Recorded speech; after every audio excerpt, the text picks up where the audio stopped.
Jamaica powerful. And this is good news. It looks like one pastor's prayers may have just been answered. Just hours after giving the GPF chaplain the boot, the force has backpedaled on the decision. According to reports, Pastor Patrick Dulichan has been reinstated after the intervention of the president. They said, contrary to what was reported earlier in the day, the president actually liked the prayer and thought it was appropriate.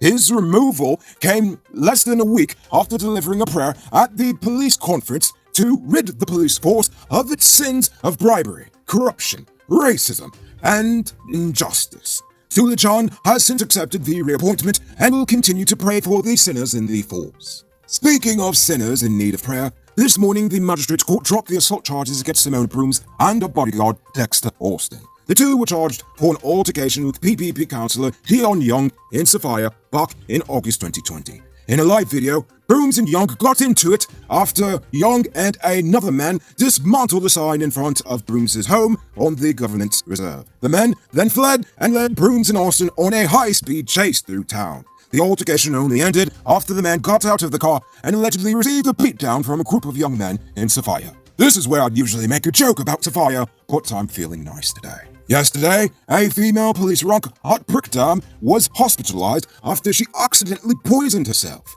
She had accidentally sweetened her tea with caustic soda.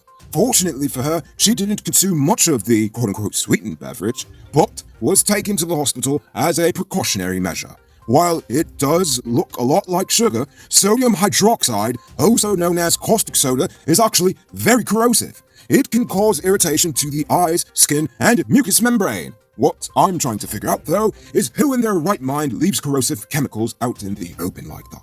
The Ministry of Natural Resources has just announced that the payment for Guyana's 5th oil lift was received into the National Resources Fund account. On February 5th, close to 1 million barrels of oil were lifted from the Liza Destiny with a value of US $61,090,968, with a grand total to date of 5,009,797 barrels of oil lifted thus far. Inclusive of royalties, the total in the Natural Resources Fund account now stands at US $267,668,709. Well, you already know what I'm going to say. Drill, baby, drill. Now it's time to tell you about Best Buy's car of the day. Currently on sale is this 2018 Suzuki Swift RS Sport Edition. It comes with Bluetooth, CD, stereo, steering controls, crystal lights, mag rims, fog lamps, and much, much more. Pay cash for $3.6 million, or pay down as low as $720,000 with around $70,000 monthly, and it's yours. Call or WhatsApp 662-0844 for more info, or visit their showrooms at 171 Peter Rowe Street, Queenstown, or Lot 2 Lamar Street, and tell them Noriko sent you for this sweet, sweet deal. One man in Mabaruma was left hospitalized after he stood up for his girlfriend on Tuesday night. Michael Pierre of Hooboo Hill was stabbed 5 times by a man who was disrespecting his girlfriend. However, the stabbing allegedly didn't occur until after Pierre threw alcohol in the man's face.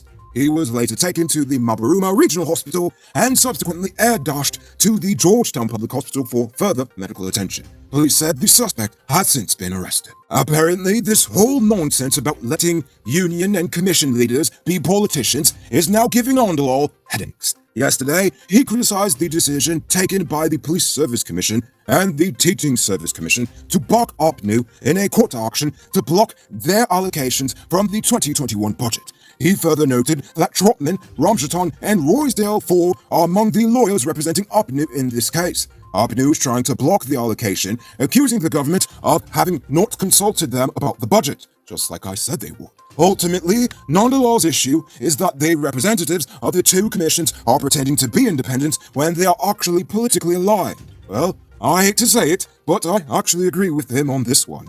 The commissioners are supposed to be neutral. By taking up this action, they are seriously doing their membership a disservice, if you ask me. The owner of the tug and barge that crashed into the Demerara Bridge last year has finally finished compensating the state for the damage. The Demerara Harbour Bridge Corporation has announced that D. Narayan Sukram has made the last payment towards his debt, which came to a grand total of 16.5 million Guyana dollars. Although the Harbour Bridge Corporation did not say exactly how much of that actually went towards buying gifts for their managers. You can multiply your cash by selling digital top-up. This is a legit way you can earn some extra money at your business or to supplement your existing side hustle. Become a top-up vendor quick and easy through Cellular Plus. Call them on telephone number 685-3109 for more info. Now it's time for today's Ronan Report, and this time they've got the numbers right. There are now a total of 65 new cases. There are now 206 persons dead and 7 persons in the ICU, not 205 or 7. There are now 519 persons in home isolation and 8,993 confirmed cases overall. People, today marks exactly 1 year since the pandemic was declared, and tomorrow will make it a year since the first death in Guyana. Well, I'm sure we're all tired of it by now, so if you want the pandemic to end soon, do your part by washing your hands frequently. Avoid touching your nose and mouth and mask up before you leave the house. When you do leave home, try to avoid enclosed spaces and large crowds. And remember to give 6 feet of space between you and others. Now, let's take a look at news in the region. In Jamaica, Finance and the Public Service Minister, Dr. Nigel Clark, announced on Tuesday that the Jamaican government will not be introducing any new taxes to fund the $830.8 billion Jamaica dollar budget. That comes to around 5.6 billion US dollars, by the way. Minister Clark noted that this is actually the 6th consecutive fiscal year where they have not raised taxes, and the 4th consecutive fiscal year where there will be absolutely no new taxes overall. Too bad we can't say the same thing over here. Robbery season might be over, but the streets are still mean. If I were you, I would consider getting security for the home or business. I personally recommend Sheriff Security Service. I find that they are the most professional, with well-trained armed or unarmed guards. Get some security, people. In St. Vincent, several minibus operators parked their vehicles earlier this week, still unhappy with the number of passengers they're allowed to carry, even after they were assured of a temporary government subsidy. Prime Minister Dr. Rafganzov said he understood that some of the omnibus drivers still want to receive the subsidy, even though they remain at home. However, the state is requesting that they work at least 4 days out of the work week for the subsidy to work. The drivers have since proposed a passenger capacity that was higher than the government's proposal. However, Gonzalez dismissed it as unreasonable. And now for our weird news story of the day. If your dog is sick, you take it to the vet. Unfortunately, most homeless dogs die a slow, sad, painful death because no one is there to help them. But one homeless dog in Brazil said it's not going down like that. Earlier this month, a homeless dog took itself to the vet after developing cancer. According to the clinic, the canine has already started chemotherapy and it seems to be responding well. Since the video of it wandering into a vet practice went viral, people from all over the nation have been calling in asking to adopt it. The clinic, Vet VIP, is currently raising funds for the dog's treatment. They already reached the target on Tuesday and have since promised to donate any additional funds to a local NGO for stray animals. I wish my dog was that smart. I can't even get it to walk itself, let alone go to the vet. If you own one of the best diesel engines in the world, then the name Cummins is very familiar to you. But even the best engines need spare parts, am I right? Powered Automotive Truck Spares and Engine Parts at 1161 EE Eccles stocks Cummins engine parts for 6BT and 6CT engines and much more. Call or WhatsApp 697-0171 or follow Powered Automotive Truck Spares and Engine Parts on Facebook. Moving on to our Uncut News Views Poll question of the day. Every day we pose a question about current events in Guyana, the region, the diaspora, and how you feel it relates to us. So, you give your responses in the comments, and we'll read the best ones in the following episode. Yesterday's question was, in most countries you need a tertiary degree of some sort to become a journalist. Do you think media houses here should adopt the same practice? Carl Samwa said, first them journalists here have to stop being political, then we could move to the next step. Ha ha!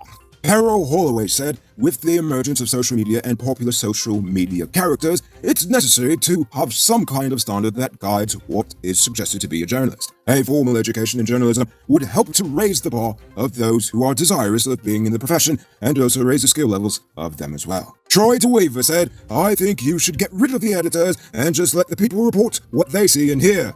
And finally, Lynn Bishop said, do you mean anyone off the street could just write for papers with no journalism qualifications? Yes, Lynn, and it's absolutely ridiculous. All you need is just like a few CXCs and that's it, and trust me, I've seen even worse out here.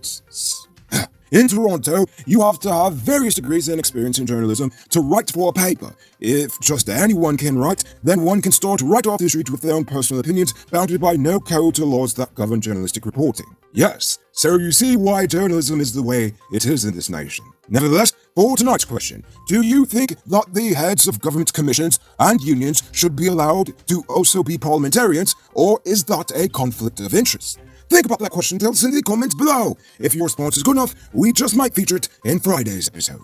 Anyway, that's all the time we have for tonight. Check us out tomorrow for another. Until then, I'm Rico Bullford saying good night, folks.